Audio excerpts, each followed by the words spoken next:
Okay, I'm going to make a start because we've got quite a bit to go through. So welcome everybody to this 2022 predictions and purpose session that we're going to be running over the next hour or so. We've been lucky enough to speak to a number of the ProcureTech100 pioneers that was selected last year, and they've come forth with literally tens of predictions for the next year, and to a degree to beyond as well.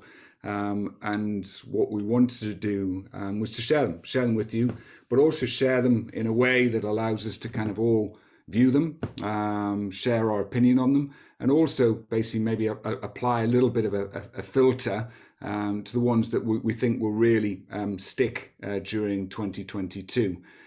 Hence the word purpose, and hence the word priorities. What makes real purpose, what are the real priorities for 2022.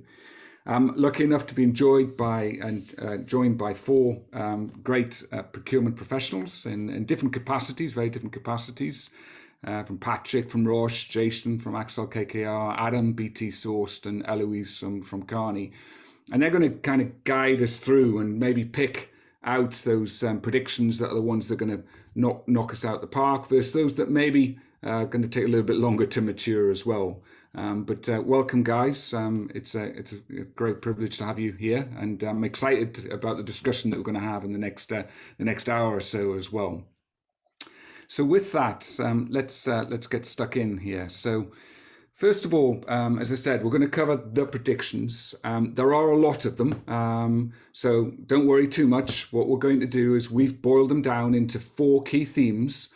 But then on top of that, over the next couple of days and week, we'll be sharing them online. So you'll see not only the summary, but also the detail that sits behind them, because there's quite a lot of thought gone into these predictions from the ProcureTech100. They've described what the prediction is, but in most instances why, backed up with facts and stats and information that explains that as well. So yes, take the time to enjoy the next hour, but also take the time to read those in a bit more detail and understand how they apply to your business and how they apply to your organization. So we'll go through those predictions over the bulk of the session, split into 4 different themes. And then we'll come back and talk about them all in the round and basically look to understand what are those real things that really matter for us as well. Now, as I mentioned as well, what we want to be able to do is make the session interactive as well. And to do that, we're basically going to ask you for your opinion as well. So you've got 2 ways of doing this. If you've got 2 screens or 3 screens, then you can click on the link or enter the link and open that up. If you've got a mobile phone, to resist the temptation of doing something else with it, then click on the QR code here or enter the code. And what will pop up in front of you, and the link is in there in the chat bar as well. Thanks for that, Lizzie. You'll be able to basically see the different predictions as they roll up. Now, each one of the panelists have said they'll take a lead on one of the individual areas. And what we'll do is we'll go through each one, and I'll act as a prompt. And as we go through digitalization to start off with, as an example, Adam's going to take the lead on that. You'll see the predictions in front of you. We'll talk about them for about 5, maybe 6, 7, 8 minutes, depending on how vigorous the debate is. And then you then should go on and vote for your top 3. And then what we do is once we get to the end, we'll basically take a look at where you decided that the key predictions were across the board as well. So with 85 people on board so far, that should be quite a good and informative way of finding out which predictions matter in your view as well. So remember, click on the link, click on the QR code, maybe basically, and we'll throw this up a little bit later as well as a reminder as well. So with that, let's dive into the first area, which is digitalization. And Adam, always one to kind of stand up for a gin and tonic, literally. Maybe fall down for predictions. But it's January. Yeah. But I have diligently dialed up, and I was about to start voting, but I shall hold off until I've heard what I have to say and then make my decision. Yeah, so, brilliant. But that is, when I first saw this, when you first shared it with us, Lance, I thought, it's absolutely bang on. And what's more interesting is just how interrelated each of these are, and how one leads to the next, and how one can inform and cause and improve on each of the others. So I was looking at this and I was thinking, really, where does the only thing I can do is say, from my perspective, where does it start? Where's the key thing of it leading? And there's kind of two or three which really resonated with me, where I think things are going. And the first one that you've got on the top left there is the resilience on the supply chain. And that's unsurprising. We've looked in the we've looked at our supply chain, and we've been thinking about our supply chains for years, and how do we make them more resilient? Because of course procurement it boils down to two big things, really, doesn't it? Is let's buy stuff cheaper, buy more effectively, and manage the risk. And so this kind of goes into the managing the risk side. So there's the one thing that some of you have heard me speak of before, certainly heard Eloise speak of before, and that's the visibility down into the supply chain. Just because your tier ones, that's one thing, but what about the tier twos and threes and fours, and getting that visibility lower down? Horrid job to do manually. I've done it manually before, and it takes months and a lot of phone calls, and it's not a pleasant way. But there are solutions out there to automate that. There's AI out there which is really helping us get to know our supply chains and the depth of it. But then where we find ourselves at the moment, you might be able to tell that I'm British, and so there was this thing that happened a couple of years ago called Brexit. Then there's this other thing that's happened recently called a pandemic. And both things are really interesting with the supply chain, because we've tried to be more efficient with our supply chains over the years. Just-in-time procurement, just-in-time purchasing, having the minimal amount of stock possible on the books that we need. Well, that's a great thing financially. But what about when Brexit happens? What about when a pandemic happens? What about when the next thing happens? I don't know, asteroid from space. How do you balance off the just in case with the just in time? How do we balance that? What's the financial balance to have there? How much do we keep in stock? That is a really interesting bit of focus that I see coming over the next 12 months. And my focus on this, with Lance's guidance, is what's the next 12 months rather than what's the next 24, 36 or so. So resilience in the supply chain. And then just to pick on another couple of others is the experience. It's that consumer grade experience. We talk about digitalization, but unless we want to be in some ghost town of applications, we need to have consumer grade usability, the type of stuff that we're all familiar with. We all mess around with these things, don't we, with apps on them. It's consumer grade. Who reads the instructions on how to use any of this? Nobody. And that's what you need. You need the consumer driven user interfaces. That drives adoption. It makes people want to use the stuff, which then gives us the efficiencies we want in our organization, both in terms of process time and cycle time, but also people in the organization. And that feeds into so many of the others that we've got in here. We talk about the best of breed solutions and the composable solutions as well. We're composing these best of breed ecosystems. Well, if nobody's going to use them because they're not a consumer grade, beautiful, intuitive thing, then it's really, really not worth it. So you're going to see a huge focus and a much, much bigger push to things being so consumer grade, so user friendly. Applications, mobile first. Years ago, Apple and Steve Jobs spoke about the post-PC era.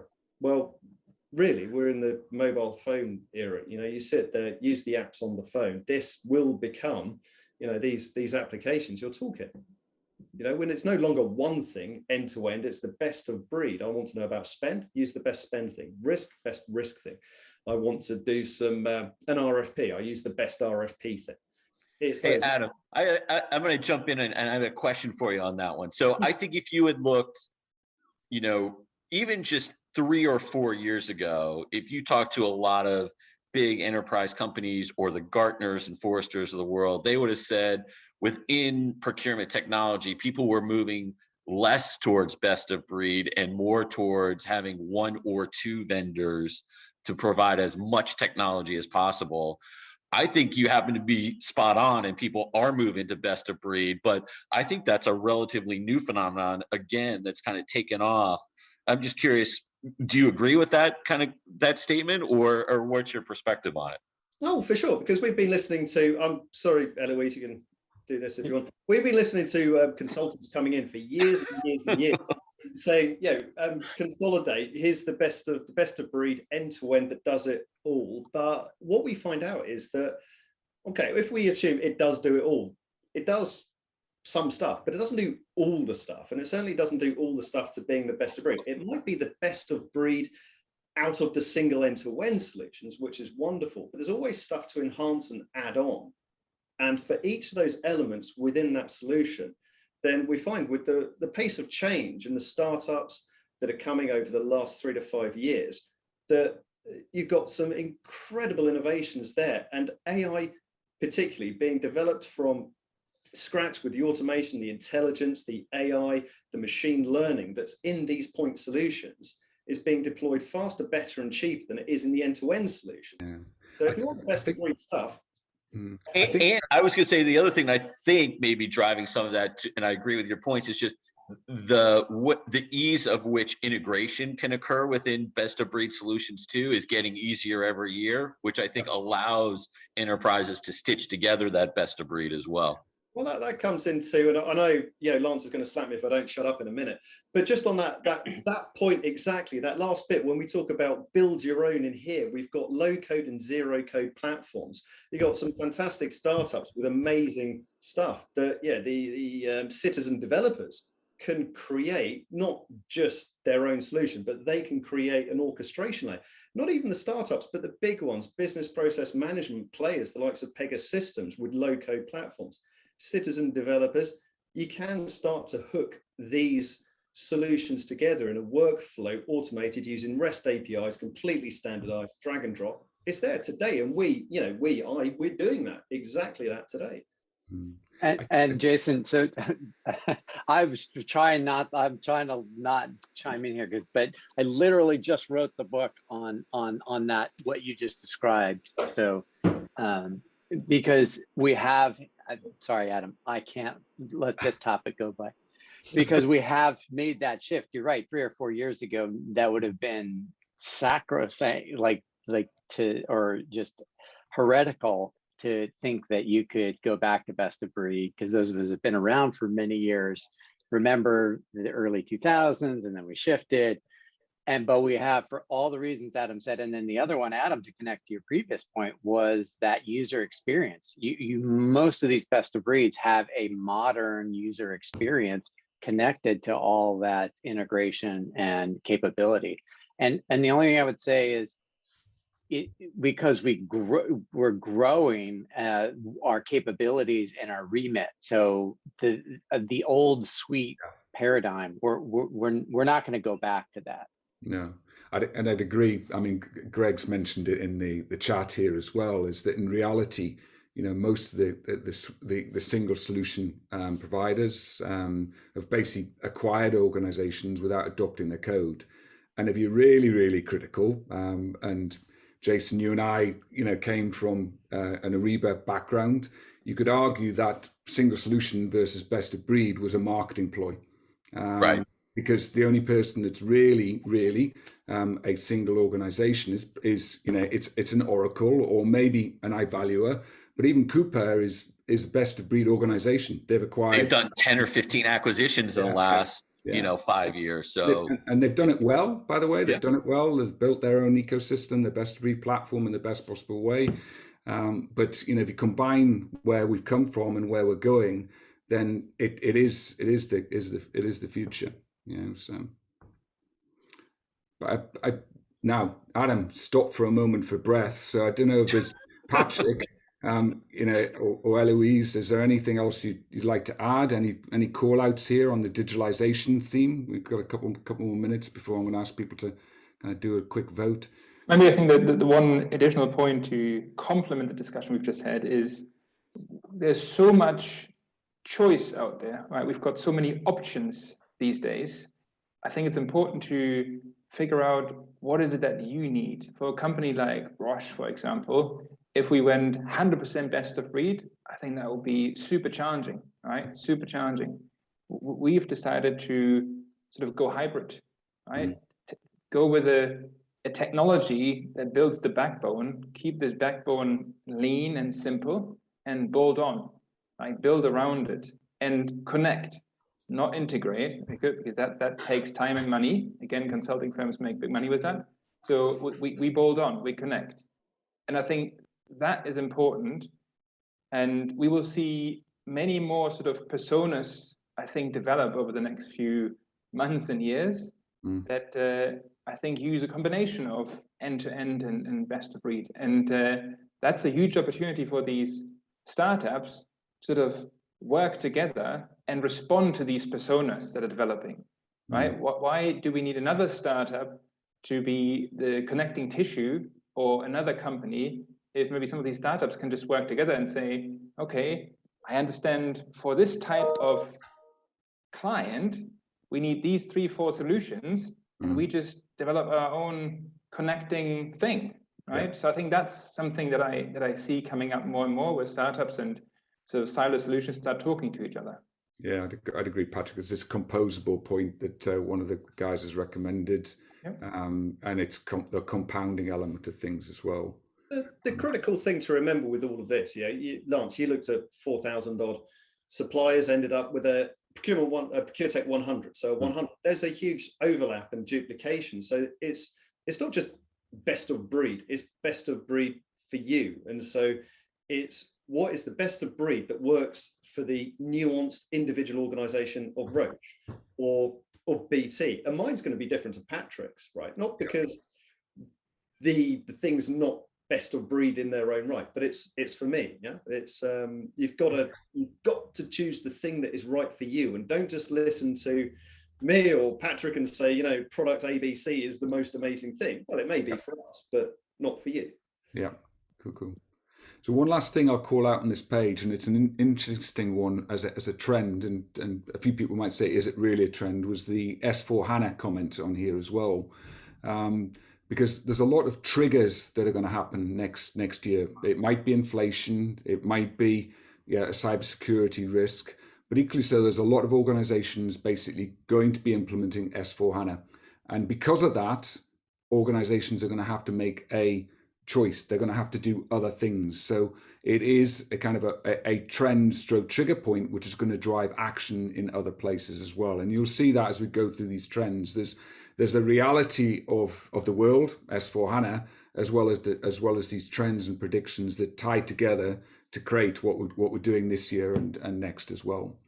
So I'm going to just quickly move on to the next one. Just as a reminder, take a look at your page at your voting page. Quickly vote on that section, and then we're going to move on to the next one now, which is intelligence, the second theme, which Jason, you were going to take a lead on this for us.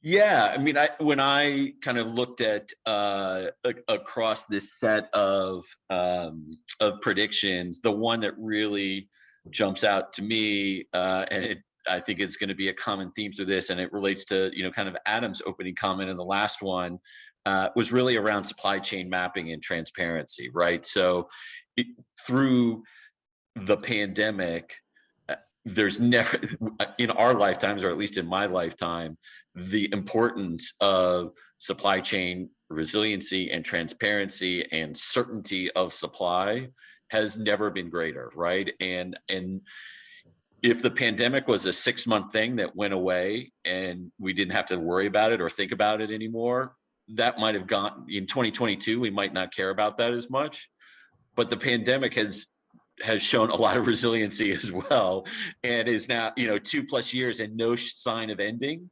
And I think the importance of really understanding all the layers of your supply chain, where your goods or services are, and are you going to get what you think you bought when you think you're supposed to get it? That is a paramount piece of information and understanding, and that is, I think, what's driving a lot of companies in terms of trying to understand where they're going to invest in procurement technology. So to me, that's the one that just jumps off the page in terms of its continued importance. And I don't think that one is going away for a long time after what we've seen over the last couple of years. Yep. Any of my fellow panelists want to react to that one? Because I want to focus on that one, because I just think that's so fundamental It's to what we're going to 100%. see. So 100% right. Hindsight is a wonderful thing. We look back and there's been this pandemic. We look back further, and for us in the UK, there's Brexit. You look back and you look back, there's always something else in history that occurred. But now is the time that I think we're just really going, okay, this was so big with Brexit. It was so big with the pandemic. Now's the time that people have actually woken up, and how do we get that knowledge, that intelligence, and that insight into the supply chain?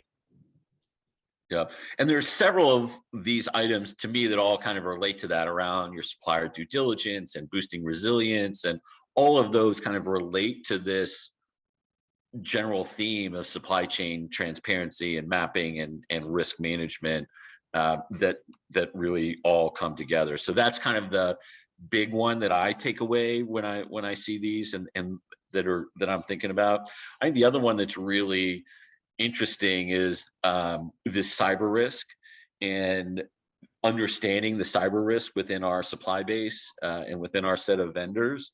And I think that's a really emerging area that is being solved by a lot of procurement technology companies. And I think it's top of mind for a lot of organizations as, something that keeps them up at night. And they really are thinking about a lot, is the cyber risk and how are the risk of our suppliers and their vulnerabilities could potentially affect us, and what do we do to understand that, measure it, and be able to respond to that. So those are a couple that really, really jumped out to me. Yeah. It's interesting as well, Jason, when we looked at all of the predictions together, obviously there was the theme, which we'll talk about in a minute, of sustainable procurement, but also that cybersecurity theme fed all the way through. Now, you would expect it coming from basically digital procurement companies, but equally so, I think it's omnipresent. I'd agree with what you're saying there. I think that there's some great stuff here on this page, and especially in terms of the first one, Jason, transparency and mapping. The watch out, I think, for us in supply chain, procurement, and finance in particular, is don't forget the so what, right? I've seen so many procurement professionals in particular who spend years on data mapping, building the greatest dashboards and whatsoever, but unfortunately forgot about the so what, right? I know so many people who pride themselves with the greatest supplier performance management, but unfortunately they've forgotten about management. They do performance reporting, right? And there's a huge risk with all the stuff on this page that you forget about the practical side, the so what, the actual action. So my sort of big watch out here is do something with it, right? Quick results, and then learn and grow. It is my sort of complementing comment to everything that's on this page. Yeah, it's probably the hardest thing to say as well, is, well, what's the one action you want to take? You know what I mean?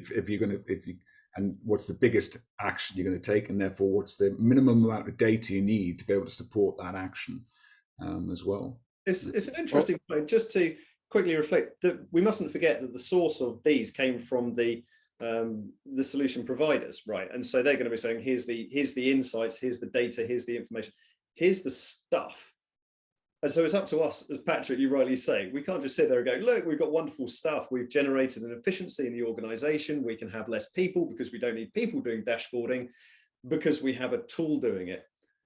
Yeah. But it doesn't get away from the fact that, it is what you're going to do with it. I mean, but I think that's, Adam, you're absolutely right. I think, but also we need to challenge the solution providers to not just do workflow automation, but decision support, right? Or action support, whatever you want to call this. Yeah. Because workflow automation, great, but still, I didn't do anything with it really. It just made my not doing faster. Yeah, here's all the information, here's all the insights, but you've got to do it. Just somebody saying, well, here's an interesting fact figure, here's an interesting opportunity. I might have a most incredible platform there that's like some I don't know, MI5, MI6 bit of intelligence which says do all of these things and you'll save yourself £1 billion. Yeah, I still have to do it.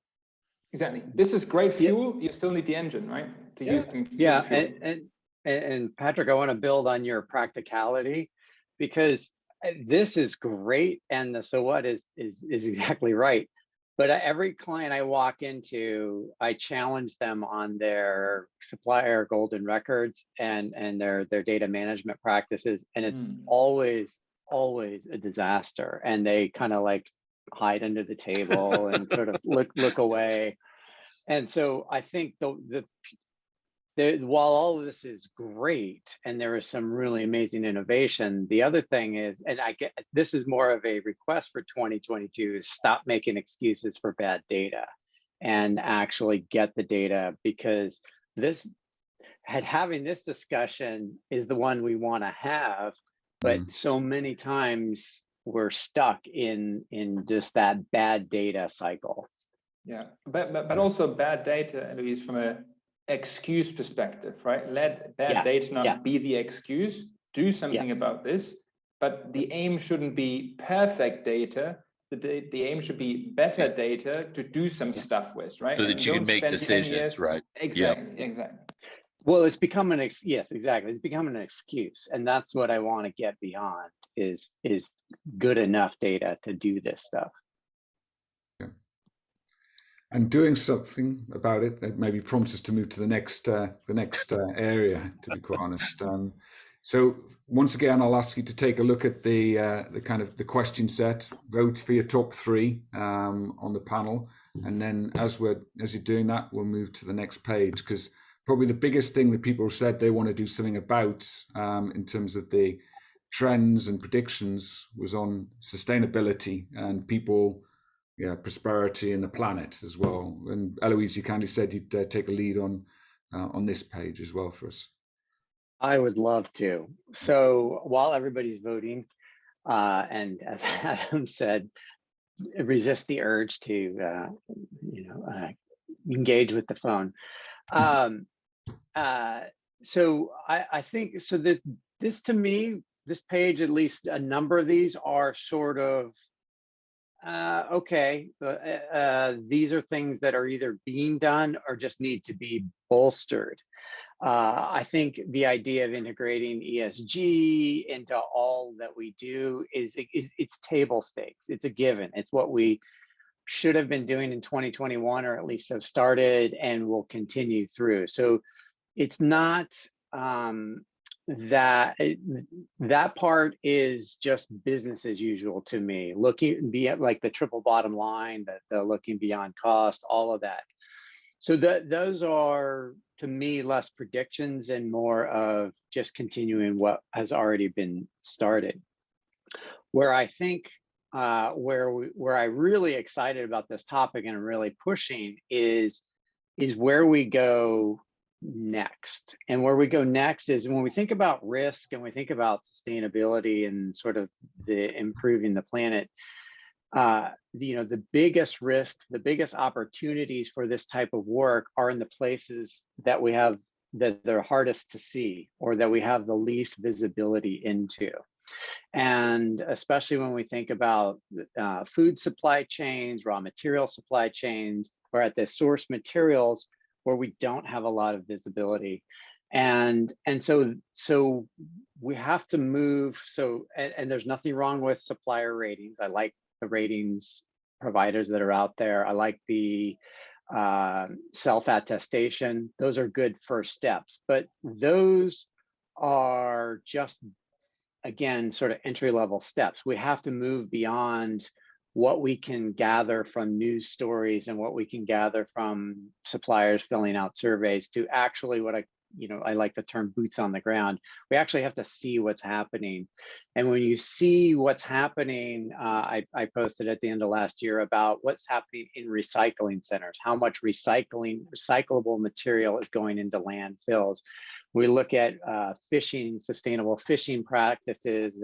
How are we actually looking at what's happening in the seas? There's a lot of conflict minerals, a lot of forced labor around that, around commodities like palm oil. And so what are we doing that gets visibility and traceability at that level where it's very opaque and we can't sit in our offices in North America or the UK or Europe and actually get boots on the ground. And I think that's where we have to get to if we're really going to move the needle. Otherwise, we run the risk of just doing corporate self-promotion. And so the one that really jumped out at me on this one was the water access. And I think that's a huge piece that's related to all of this. And especially if you're in the CPG for food and beverage, water is such a key piece. And then of course, oil and gas and energy and chemical companies where where there's historical pollution of water sources. So I think if we're really going to take the planet and the sustainability and all this stuff seriously, we have to go further. And that's what I love about this page in the prediction is, and in my own work, I am pushing us to go significantly further than what we can just simply do today, because what we can simply do today is good, and we should be amplifying that. And then because Jason had mentioned it, and then it's on this page as well, cybersecurity, our next major disruption will be a cybersecurity event. It will be very big. And I think related to that should be a clarion call for everybody in procurement, is this social fraud and fraudulent payments. And that's an area that I'm looking at very closely this year, because I think there's a lot of potential for fraud interspersed with this cybersecurity problem. So that's what I love about this page. So more of business as usual, but also moving beyond the simple stuff. Hey, Eloise, I've got a question for you. I just want to follow up on a really interesting perspective on kind of the boots on the ground and getting, kind of deeper into, some of these areas where, as you correctly pointed out, we can't see from the US or the UK or wherever we are. When I talk to a lot of the providers or vendors in this space, it's actually interesting. I see folks who used to have boots on the ground no longer have boots on the ground. So they're actually going to less, deeper inspection and more automated self-reporting and third-party data sources for doing that versus the boots on the ground. So how do you think we're gonna, I'm just curious to reacting, like, how do we fix that gap, right? Where fewer people are out there doing the boots on the ground, but we might actually need more of it, right? There's not people filling that void right now, I think. Well, since you're in the investment space, I think I'm gonna throw this right back at you. I mean, look, boots on the ground, expensive. It's hard to do. Doing self-attestation is just very complicated surveys, and we can do it at scale, and it looks great to the balance sheet, or if you're a ratings company, looks great because I can sign 1,000 customers and charge and from I told you I was gonna throw this right back at you. From a VC point of view, it's like, oh, great growth, great this, great that. And even if you're somebody at a brand or Adam or Patrick, like, these things look good on your MBOs each year that say, hey, we did a lot of stuff. We're tracking all this stuff. We've got, we've queried all our suppliers. They're all using sustainable practices, and that's good. And then in 2 years, you come to find out that your supplier that said they're not doing this, or your tier 4 supplier is doing something that of Crazy. Course, right. Yeah. And whatever they're doing, they don't really take the hit. The brand takes the hit. I mean, people have, there are targets on the big enterprises because everybody likes to drag them through and there's lots of them. You'll end up on a John Oliver special. So I think so to answer your question, yes, it's expensive to do boots on the ground, and I also think this is why you have to do it at a industry level. So you've seen this actually in textiles, where they're pooling their resources and hiring folks to do that, because and of course you'll have some synergies too as you get into sort of conflict minerals. The point is, you have to look for this stuff. If you just sit in your comfortable office and tick the box, that's my point, is we have to move beyond that. Yeah, I think that's fair. It's just hard to do, right? It's hard to do today. And I'm not saying any of this is easy, Right. but we just can't pretend that it doesn't exist. That's my point. Great point.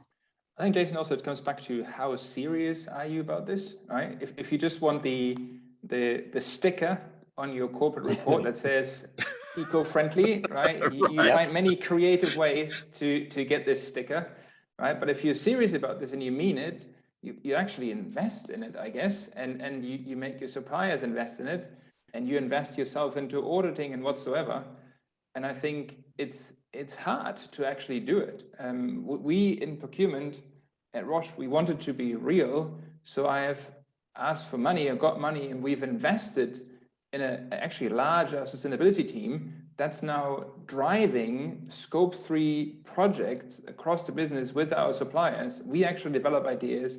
We look for funding with our banks to invest in our suppliers, co-create the solutions, because we didn't want to buy some random certificate or sort of ask others to then do something. And we like, oh, okay, yeah, we ask 10 people and someone does something. I think it really comes down to mindset and whether you're real, right? I think that really is what it is. And that's the we think it will pay off. We think it will pay off. Yeah, I'm not sure everybody is at that same level of intention that you are. Well, and also keep in mind now, you have, and Adam, you alluded to this earlier, but I forget the term you used, but these citizen data scientists that are out, you refer to it in the organization, but you also have them externally, and you have these kids that are deconstructing supply chains and looking for these social issues. There's a great example here in the US of a Girl Scout who was like 14 years old, figured out that Girl Scout cookies, one of the sacrosanct food elements in the US, actually is made with palm oil, and started corresponding with kids that were being forced into labor on palm oil plantations. So that's not the kind of press you want, and you can't control that in this 21st century. And there's an interesting thing here. So that citizen development bit, but also with supplementary data. So there's always a place to ask for self-certification for companies, but it is putting in the supplementary data that you can find. And I think this is where we're going to see a lot more of, particularly in the ESG area, is sentiment analysis from information that's publicly available on the internet. Simple example would be, you could just integrate Glassdoor, Twitter, and company names, and find out the sentiment of the employees at that company. What are they actually saying on Glassdoor that they think of that company? What are they saying on Twitter? Is that indicative of behaviors that are occurring in that company? How does that then bump up against what the self-certification and reporting is saying? So that's one thing. Secondly, certainly in the telco industry, we have cross-company organizations where we check our suppliers, where we jointly check it, form an organization, and we all need to do the same checks on our same suppliers. So share it around makes it a little bit easier to cover the full wealth of everybody that's going on. And then the last one is, there is technology around, again, good old mobile phones, right? That we were looking at about a year ago, where you can put a mobile phone with the video camera with some AI in the hands of somebody on the ground. So you could just hire somebody for a day to go around a factory with the AI saying, point the camera here, point the camera there, analyze what's being filmed to pick up on indications of things going awry, astray, or incorrect behaviors. So I think all of these things are going to start to come to a head, but is it in the next 12 months? Yeah. Well, what I would say, though, is that it might not be in the next 12 months, but I think the area where we're going to see the most amount of growth fastest is in technology that supports ESG. So, we've got this prediction here, demand for digital solutions to enable scale and efforts be greater than supply. But that is actually causing natural pressure in terms of demand, and also some of the technologies. I mean, you just said it there, applying mobile technology to a problem that's existed for years is giving you a solution. And the same thing is happening with blockchain, the same thing's happening with RFDI, etc., etc., etc. So for me, this is going to be we're going to see the fastest change. It might not be as far as you wanted, Adam, as far as any of us wanted, but this will be the fastest area. Certainly, it has been this year, will be going forward as well. Right, I'm going to back into the previous slide. Sorry, Lex, it goes back into the previous slide of intelligence. It's another layer of intelligence of bringing all of these various data points together, analyzing the big data, and where is then the insight and the actionable insight from these across everything. Yeah, absolutely. So again, take the time to vote on your mobile for your top 3, and we'll just skip to the final theme, which is organization. Things don't really come together without your organization. So Patrick, take us away. Yeah, thanks, Lance. I think I want to talk about 3 themes in particular that are also very close to my heart. One is sort of the customer lens, right? And I want to make it broader. Actually, for many, many years, procurement's only customer in their mind was procurement, right? We talked about spend and all that and RFPs and whatsoever. At some point, we sort of figure out, oh, actually, we're doing this for someone. So let's actually talk to the business and to the stakeholders. So we added one lens, right, as the business. And I think we're getting better. We're still not good enough, but I think it's very important, especially when we talk about, this is a technology discussion ultimately, when we talk about adoption and usability and all these things, right? We need to take into account what we do here, we're doing for someone. So ultimately, the customer needs to be involved much more. An additional customer, I think the procurement is now starting to consider is the supplier. So what we are doing, we're not only doing for someone, the business, but we are doing this with someone, for someone. So I think a very critical and very important prediction, and I would go much further than just saying it's a prediction, it's a key requirement, right? Partnerships, working together, co-development, co-creation, that's the future.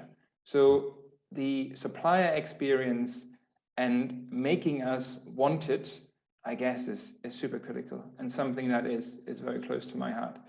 The second one, which I find exciting to see on here, is that procurement needs to move beyond just responding to something, right? Yeah, we can do it. Let me run an RFP and ask the market for a price. I guess no one really should care about this anymore soon. It's about the solution to the underlying business problem, right? How can we, again, connecting to the previous theme here, how can we connect this? How can we partner with someone and co-create maybe even a new solution to the actual business problem, right? Solving business problems, understanding the business problem and responding to it. And the third big theme is the who does it ultimately is the talent, yeah? But I think we should, again, look beyond the traditional talent, our people. I think also to an extent, digital is becoming a talent. And we should take care of how do we treat our digital, whatever this is, yeah? And the one thing that comes to my mind is help digital to help us, yeah? Understand how we set this thing up, how we embed it in our ecosystem, our organization, how we make our processes work around it for this thing to be most effective. And therefore, I'm sort of applying to an extent the talent lens also to our technology, because that is something that helps us too, works with us. And it goes back to the connectivity and making sure human AI, human and digital work well together. These are sort of my 3 themes that I think are most important on this slide. Yeah, just a quick question for you, Patrick. I mean, there's this the talent and the human element of things. There's 2 sort of big predictions here. One, which was about the great exodus, great resignation, which in reality is higher according to the statistics for the younger you are, and yet there's more Generation Z, young people coming into procurement and supply chain than ever before. What are you seeing at Roche and maybe more broadly? 2 things that I think nicely connect to the point that I raised. Number one, I think we need to excite people around what we're doing. Our procurement needs to be, or work needs to be exciting. I think then they need to take something away rather than just executing, doing a task, or I don't know, following a request. So I think there needs to be an element of shaping, creating, right, developing, growing. And I really believe in, if an individual, if the talent grows, the organization will grow with it. It's not the other way around, right? I think you need to look after the people, after the talent. That makes you grow. So creating that environment is critical. But also the other point important to me is giving them the opportunity to, I think, connect what they do to the purpose. Yeah. If talking about Roche, if I told my teams, get money, get money, get money, and then the organization is about saving lives and bringing products faster to market, I think there is no connection. But if I tell my people, help the business to get a drug to market faster, right? And a good example is if I talk to R&D, and if I told them I can save you 10%, I don't think that they're that much interested. If I talk to them, I can take your budget further and you can do 10 clinical trials instead of 9, they will jump at me, right? They want more of this.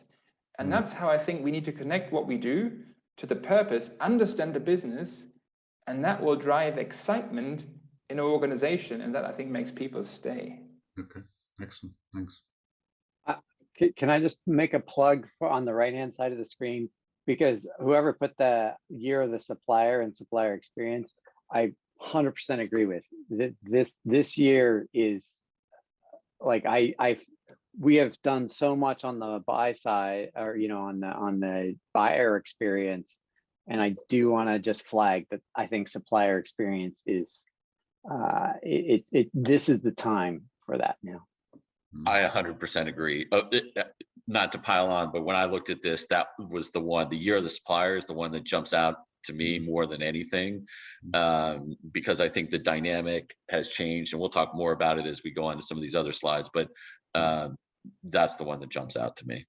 What would be interesting as well, I think, is how suppliers define their success, because I think traditionally when you come out of a period of not recession, but extreme stress, then there's often one or two reactions. There can be the reaction which Patrick kind of referred to, which is co-create, co-develop, we're going to get stronger together, versus the other side where if we're not lucky, it will start driving in more inflationary pressures. It'll be more competitive, and it'll take us back a step in terms of the approach. So I'm just saying there will be some suppliers that show strength as they come out and co-create, versus others that maybe go back to bad. Yeah, and that will probably, talking to, as Eloise said, the buyer experience is probably going to relate a lot to what their experience was on receiving from the buyer over the last decade, and what that was like. They're going to turn around and reciprocate in a lot of cases. Absolutely. Can I just make another one too? Like CFOs will give CPOs a seat at the table. No, that's not how that works. I'm not being critical of that, but if you're a CPO, you take your seat at the table. And Adam, I like to use Cyril as an example. Cyril didn't ask for he just took it. Like he is of, I write about this a lot, but he is of a new generation of leaders that are just stepping in and taking their role. I mean, look at the previous slide, all the ESG stuff, that's board level topics. And who's enacting that? Procurement. So we're not at the will of the CFO. I think that's, I think it's ours to take and establish ourselves. I don't know, Adam. Sorry, go ahead, Adam. I was just going to relate one sec. I was just going to relate that to Patrick's point, right? If you're in a situation where you understand the rest of the business and you're partnering with the rest of the business, and they say, hey, we want to get this drug to market 6 months faster than we historically have ever been able to do, and the CPO can say, here's how we're going to help you do that, you're going to have a seat at the table. There's no question about it. Of course. And all of this is so interrelated. We talk about year of the supplier experience. In BT, we talk about we're the sales force of the bottom line. It's that complete shift in mentality on we spoke earlier about the resilience in the supply chain. How are we doing this, just in time versus just in case? Well, when things are going wrong, how do we ensure our supply? Because we want to be the customer of choice. We want to be so easy to do business with. We want the suppliers to say, you know what, my goodness, I got onboarded in less than a day, not in less than 6 months. I got onboarded in less than a day, and it was really easy. I got paid on time, and it was really easy. I received a purchase order, and I made the payment, and it was really easy. I want to be that supplier of choice. We want to be the customer of choice. So when it comes around to how do we make the supply chain slicker, more resilient when things start going astray through pandemics or other things, asteroids, who knows? How does that, it's the relationship, it's that, supply bit, the supplier experience. We talk about our customer experience. Patrick, you rightly said, we used to be our own only customer. That is so real for us now. In BT Source, this carve out, taking procurement and separating it out from the mothership into a separate standalone company. That is so real for us now, that we have a paying customer who was just another part of the internal business before. So customer of choice, supplier of choice, it all goes hand in hand. Excellent. I'm going to keep us moving here a little bit. Once again, take the time to just quickly vote for your top three. We did have 2 or 3 individual predictions that didn't fit into those 4 buckets. And we talked a bit about a cybersecurity event and inflation. We've also started to see already, a pickup in the activity of people acquiring different businesses. Even in the start of this year, we've seen 2 or 3 acquisitions already happen. And obviously there's a potential increase in the level of inventory levels, which talks, Adam, to your point about just in case, just in time. Ultimately, people are going to be starting to hold more inventory, and that does cost. So where do you get the right balance? So those are all the predictions we've gone through there. So I want people just to, once again, take the time to quickly do your final votes now. We've got sort of a countdown. Let's give you 15 seconds to count down. And just as you do that, I just want to say a big thanks as well to all these different companies here that basically provided us with all the predictions. It took time for them to do that. They've kind of put a good degree of thought into that in terms of the whats and the whys. And there will be more detail kind of shared over the next week via the blogs and notifications. And once again, the whole of this session has been recorded, so people can listen to that as well. Lance, if I may, a quick question for you and Jason. When I'm seeing this page and sort of the last prediction, the sort of market consolidation and the acquisitions, from a customer perspective, right? Do we think this is a good thing? I mean, from an innovation drive, because if I look at, and I'll stop in a second, if I look at the amount of startups, the amount of innovation, the amount of choice that I have today, and look even 5 years back, nowhere near. So for me as a customer, what's happening is amazing. I don't actually like the threat, for me, the threat of consolidation and acquisition. It would be great to get your perspective and opinion. Yeah, I think for me, it will happen. It will happen. I don't think it'll happen to the speed that people think it will. You've got organizations like Kielvar, Scoutby, and others that are still growing. They believe the market is big enough that they can continue to grow into those markets. And also to a degree with the technology available. We talked about this kind of plug and play. People are accepting the fact that they don't necessarily have to acquire all in one place. And the strategies of some of these bigger companies are, well, okay, we'll add if it's a significant gap, but equally so, they may just add to the ecosystem in a different way.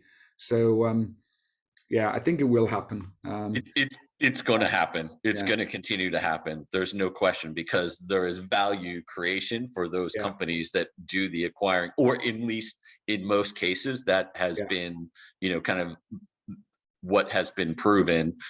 So I don't think that's going to stop. Will it accelerate? I don't know if it's going to accelerate, because if you look at 2021, M&A activity as a whole, not specifically in procurement technology, was up, I think it was 60% over 2020. which is just an astonishing number because 2020 actually didn't shrink from 2019. It grew as well, just not as fast. Yeah. 2021 is a year that we've never seen from an M&A perspective. And so I think it will be hard to continue that pace.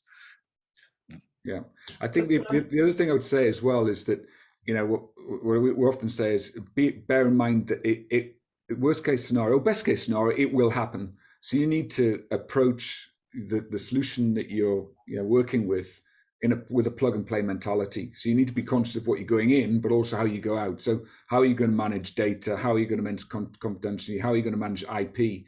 And accept the fact that, yeah, at some stage that business, like, you know, BT, you know, you had with Supplari, acquired by Microsoft, you know, it kind of goes in and then you kind of say, well, okay, happy with that? Great. Or basically no, and then so you're looking for the next solution that's going to come in as well. Hey, Lance, I was just going to add one other point, but to the question, I do think there is more VC, earlier startup innovation investment in this space over the last couple of years, way more so than there had been the previous 10 years. And so I don't think that's stopping. So I think the early stage innovation and startups will continue into the next few years. And so I think that's where you'll see a lot of the innovation is coming from. Well, let me give you a number. Yeah, let me build on that, Jason. Let me give you a number for Coupa, right? You know, this $1 billion value, you know, company, or whatever they're 20, whatever. Yeah, 20 billion. Yeah. So from 2007 to 2012, they raised 5 rounds for a total of $49 million. So that's Series A, B, C, D, and E, $49 million. Vendors Series A was 60 million. Interos raised 100 and Series C for 100 million on $1 billion valuation. On and on and on. I mean, the funding is it's off the absurd. charts. Yeah, it's off the. I mean, think about Coupa's trajectory compared to, you know, and vendors, you know, whether they're good or bad doesn't. I mean, $60 million is just staggering. Well, with all of these as well, we got to go. So Patrick, you and I have to go into this with our eyes open, and the benefits of working with some of these smaller startups and the speed and the attention, you know, speed of change that they can do to their products, the attention they can give to us is all wonderful stuff. We need to go in with our eyes open, though, that there are going to be acquisitions. So Supplari to Microsoft, because as an example, there was, you know, we use Supplari. The big companies are going to want to acquire to plug gaps. So the big companies are going to want to acquire. We look at SAP and they have historically done that all over the shop and will continue to do so. The small startups, and certainly with the VCs funding them, are looking for an exit. They're looking for a return on their investment. And so it's in their interest to be doing it as well. Where you get the big exceptions is the ones like Celonis, who go in 5 years from nothing to being worth, you know, over $1 billion in a 5-year, you know, space of time. So how many of those unicorns really appear and can grow that fast, that rapidly, and become worth that much that it's just prohibitively expensive for another company to go and acquire them? They become those standalone. Yeah. So, and I think, Adam, also you and I have a role to play in this, right? So you started this, we're doing this as well. We're funding some of these startups, working with them, right? Co-creating, which to an extent also secures, I think, some of that innovation that we need. Yeah. I would say that. It's an exciting topic. Sorry, guys. Sorry for derailing the conversation, but it was an interesting topic I wanted to pick up on. No, completely agree. That's the whole point, discussing some of these predictions. So what we're going to do now is just take a quick look at how everybody's polled, and then we'll actually then go on and answer some of the questions that have been asked, both in the chat and the Q&A, before kind of finish off with the last section. So, Lizzie, are you okay to kind of share that with us? So what we've got here is basically the polls against each of the individual areas. So, and again, we'll share this afterwards as well. But as you can see, this is the first area we talked about: digitalization.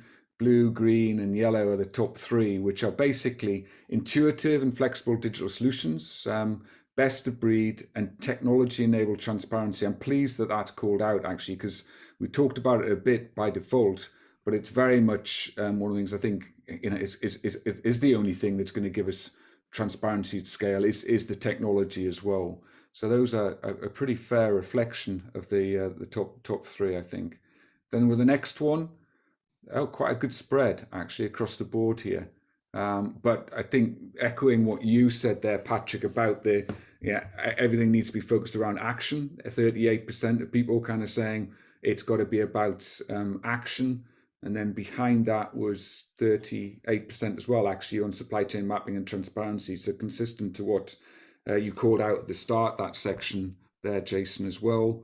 And then, next section here, people, planet, prosperity, ESG, big on integration of ESG and all supplier management being the norm. I mean, it as Eloise said, that's what we want. It should be happening with now. It's not happening now or happening last year, then it should be happening now.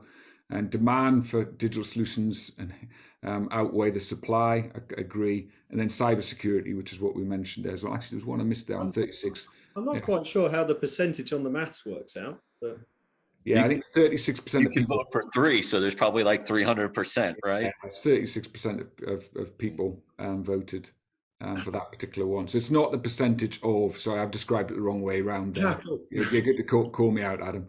Indeed, with my yeah. So okay, so half the people said ESG at some. I got you. Makes sense. Yeah, I got you. And then this final one here, we've got basically the majority of people, 17 people, kind of have said be bold in providing business solutions to problems and influencing and providing more value as well, 33%.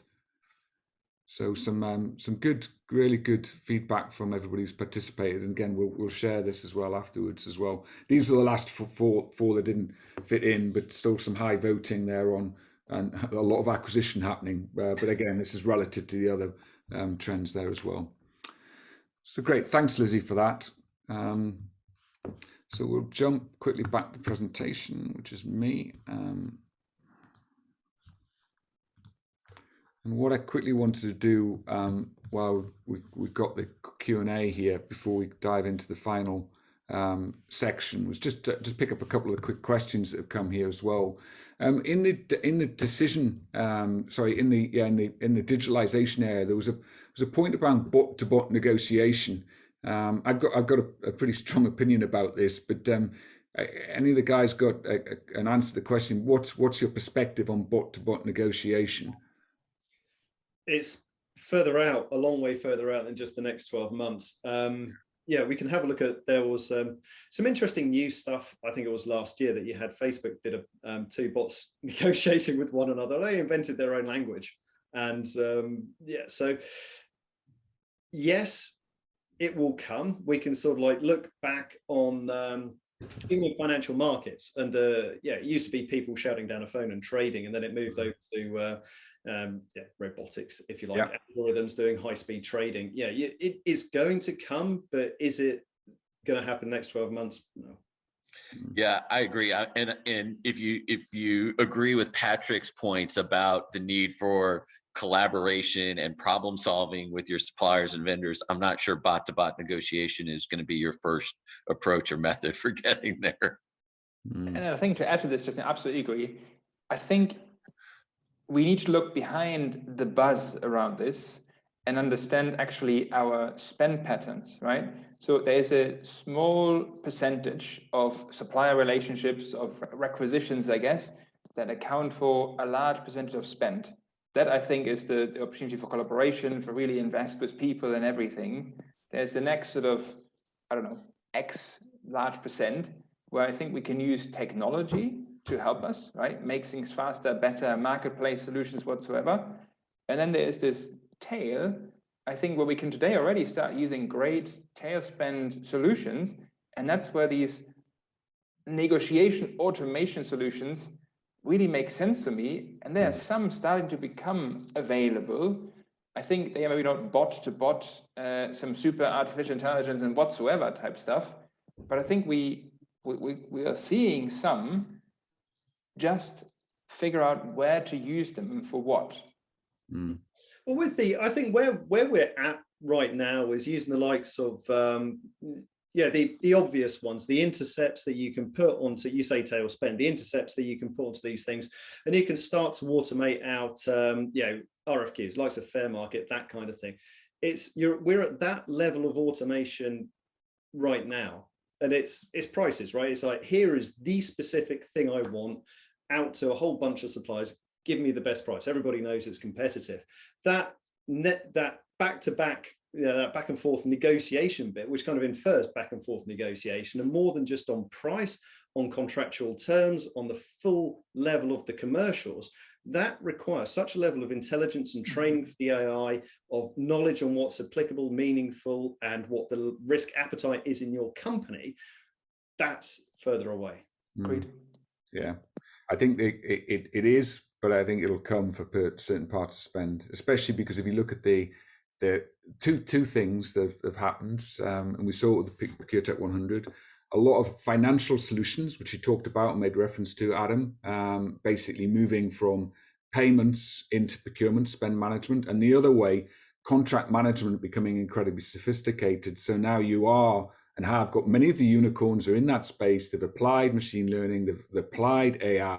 And if the two things come together, then you've got a healthy amount of momentum in certain pockets of spend. So yeah. And I think also, Lance, if and when we see workflow automation tools, like in sourcing or in negotiation, for example, become more intelligent, to become more automated, yeah, you can argue that's a step in that direction too, right? Yeah. Because Yeah. you can basically send an email triggered by a system. If they see a contract runs out, if the Yeah. price for the biggest cost driver has dropped, let's send a few emails to a supplier. Let's see how they react. Yeah, exactly. Some great stuff, I think, that's being developed. I'm going to move us on to the next couple of questions so we can fire through them. But a quick one. Give me your top three, Adam and Patrick, skills for a procurement professional in the digital world.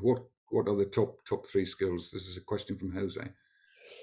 Cool. Goodness me, you need to be able to just use the technology. Go in there with an open mind. Forget about what a company has done before, what you have done before. Go into it with your consumer brain on, your consumer brain in your home life, where you use an app store, you use a phone, you download stuff and you just use it. Go in with that mindset, number one. Number two, the ability to look at data, to draw the insights, to use the intelligence and connect multiple things together is the second one. And I think really for me it's a combination of that. It's the consumer grade mindset, the use the tools, use the digitization, but use it as a tool. The intelligence is in here. Everybody in procurement is employed because of their brain to be a shrewd negotiator, yeah, to be able to make things cheaper, manage the risk. Yeah, great. The intelligence not to do PowerPoint, not to do Excel. It's not why you're employed. Great. Patrick, anything? Super quick, complementing what Adam usually mentions first, do it, right? Just do it, right? It's take the risk, try it out. And second, important to me is, and I mentioned this earlier, don't forget about the problem you're trying to solve. Don't get carried away by all this great technology stuff and all the buzzwords and everything. Keep it simple, lean, right? Get going with something. Yeah. So Lance, can I just, since this is a topic, I want to just add in. Yeah, sure. So building, Patrick, on your point is the so what. So one of the skill that I think is the most important, one of the most important, is the art of storytelling, whether it's in written form, visual form, long form, short form, or even short form. So what's that? The PowerPoint form. I want to kill PowerPoint, but that's but yes. But yeah, so how do we tell that story about the so what? And I think that's a skill that is missing in this digital era across functions and across industries. The other is this business athlete, as we call it, is the ability to understand and put yourself in the business's role. And in Patrick, your CRO example from earlier was the perfect example of that. And then I think love of data and intellectual curiosity, and that gets at Adam, what you were just saying, is in our personal lives, we do this. We are intellectually curious because I want to know how to pay with my watch or pay with my phone. I'm curious, I'm going to go figure that out versus just sitting back and passively telling me how to use the system. And I think that's that shift in digital that has to happen. Brilliant. I'm going to ask one more question, then we'll move on here. Was again, it's one from Jose about integration. We talk about integration, but how simple is integration really? Depends at what level you're wanting to do it and wanting to achieve it. Yeah, I'm software engineer by background from, I don't know, about 150 years ago. But there was always something that stuck with me, and that was to make things tightly defined and loosely coupled. So whatever a point solution is, make sure it is very, very tightly defined, that it is doing what you want it to do brilliantly. Yeah. So if it's doing spend analytics, it does spend analytics. It doesn't do contract management and it doesn't do RFPs. Keep it super tight, super cleanly defined. And make sure that the coupling with the other systems that you're wanting to do is loosely coupled. It's very, very simple. It exchanges information in one way. So those simple integrations, whatever you're deploying as this ecosystem, which we have, which Patrick, you're building, is tightly defined, loosely coupled ecosystem, so you can swap things in and out. Now, the integration may be a full level API, or it may be a simple bit of robotics, or it may be even as simple as just emails being sent. But integration can be many things, but keep it simple. And I think if you just stick with that, whatever you're doing, define it very, very tightly and very well, and make sure it's very loosely coupled to everything else. Yeah, I think, Lance, for me, the best integration is don't do it, right? So back to Adam's point, and if you have to do it, simple, just connect it. And I think I've seen so many examples in Roche where integration, or the threat of integration, almost stopped things that we're trying to do because it was seen too complicated, too much maintenance, too much whatsoever. And asking 3, 4, 5 questions, you quickly realized actually no integration needed. We can upload a data file once a month and it's the same outcome. Let's focus on that. But again, Adam is right. It needs to be well-defined, simple, structured, and then you send your email once a month. Done. Problem solved. Great. Got you. Good. So thanks for the questions. I know there's a few in the chat which we haven't managed to get to, but we'll try and answer those offline as well. Wanted to move on to the sort of the last section here, which is talking about the panel's views on all of these predictions we've seen and all the conversation we've had. What is the most relevant, prediction and priority that links into procurement's purpose during 2022? So we're going to ask for it's kind of some final 1 or 2 thoughts on this. Adam, you look like you're poised, like a viper. I was actually kind of dropping me in it again, Lance. Come on. I was considering, but there's a couple of points to make here. So we're talking about what's the predictions and the what's going to be coming. It's ultimately going to be market driven. So I've got a priority order of stuff to do. So is Patrick. Anybody is. We don't have the money, the resource, the time to do everything in one hit. We just can't. So we have to do things one at a time. So that priority order that we do things in will drive the market of which startups flourish and survive and which ones don't. There might be some fantastic ideas that nobody's going to be ready to implement for 10 years. And so those startups honestly are going to struggle if nobody's buying the stuff, right? So it's going to be that natural ordering will occur. Data, as always, is just a given. I know LOEs, there's no excuse for bad data. That's the given. That's the thing that should be just the footnote of these slides every year from now on. Lance, is sort your data out is always a priority. But for me, it's and certainly for us in BT Source, we're on this journey. We're on this journey now into 2 years in of digitizing it. We've got the point solutions done. So I'm looking to orchestration layers. I'm looking at that next level. What's the orchestration layer that links everything together? Not necessarily in a fully integrated way, as Patrick says, but how does it logically link together? what do we present back to the company? None of these solutions are just for procurement. The benefit to the rest of the business is massive, absolutely massive. And so with everything we do, what is it for the rest of the business? As I said before, big things for me, that whole supply chain resilience bit,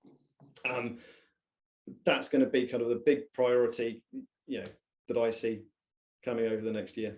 Fantastic. Thanks very much for that, Adam. Jason, you're next on my stack. Yeah, and I don't think I'm too far off from Adam or some of the themes that we've talked about. I liked Adam's phrase. I think it was just in case versus just in time. I came up with a slightly different one, which was certainty greater than cost, or more important than cost, maybe, in a lot of cases. That certainty of supply is a paramount issue for us today, and that is one that we've got to be solving for quite a bit. So that was probably my number one, which relates to a lot of discussion we had around supplier visibility and risk and transparency and all that.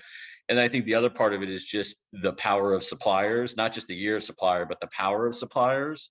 And that some of that power dynamic between buyers and suppliers, which I think has been on the buyer side for many years, has shifted somewhat and will probably continue to shift into 2022 and maybe beyond, depending what happens with the pandemic and inflation and things like that. I think it was Patrick that talked about, or somebody talked about competing for business or trying to win the business of our vendors. That's indicative of the shift in that kind of power of the relationship. And I think we'll see more and more of that in 2022 and beyond. Okay, fantastic. Patrick, how are you? Yeah, for me, I mean, everything that was just said is great stuff. Absolutely. Just to complement this, I think is really delivering solutions, delivering more than just what we've done, because that will earn you a seat at the table, that will allow you to do some of these things.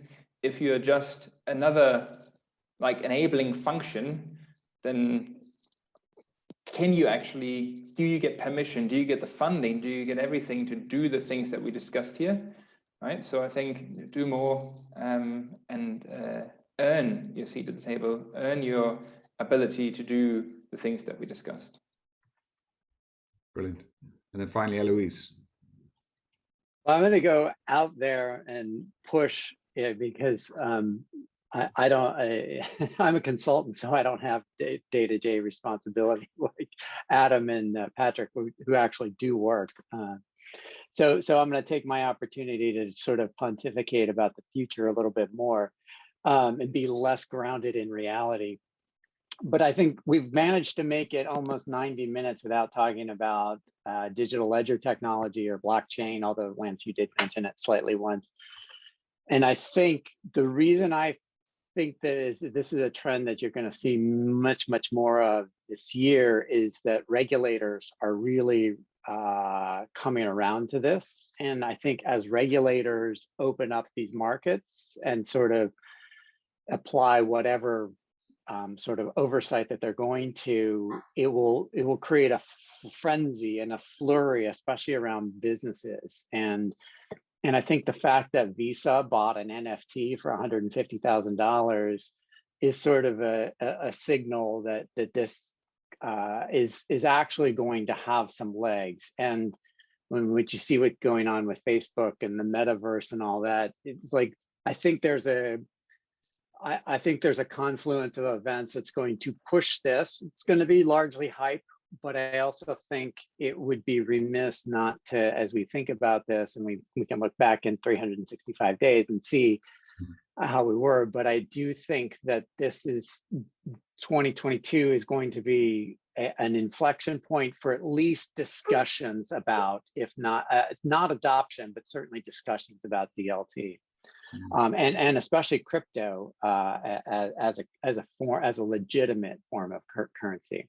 The only other one that I do want to just add just a small prediction, when we talk about all the investment going into these and the acquisitions and the money transacting in startups, I think there's another trend that I would predict for 2022 is that you're going to see a movement of leaders from moving out of big corporates and into these startups as well. And so I think you're going to get a reshifting of procurement leadership as some of these folks get very attractive packages to go help the startups grow and commercialize. So those are my two predictions. Yeah, interesting enough.